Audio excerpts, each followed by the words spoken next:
How to send call recording on WhatsApp messages. Hello everyone, welcome to this channel. I'm here to help you out today. So without any delay, let's get started. So first of all, let's launch the WhatsApp application on our device and make sure you're logged into your account. Then tap on any of the profile where you would want to send your call recordings for.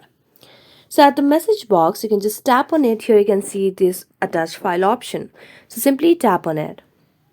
You can get different options on what you would want to send. So since we want to send a voice or call recording, simply tap on audio. As you tap on audio, it will lead you to your audio files over here on your device. Simply select on your call recording. Then tap on the send option, tap on send, and there you go. So that's how you can send call recording on WhatsApp messages. So that's it. Thank you so much for watching this video. If you enjoyed watching it, don't forget to like, subscribe and hit the bell notification. See you next time.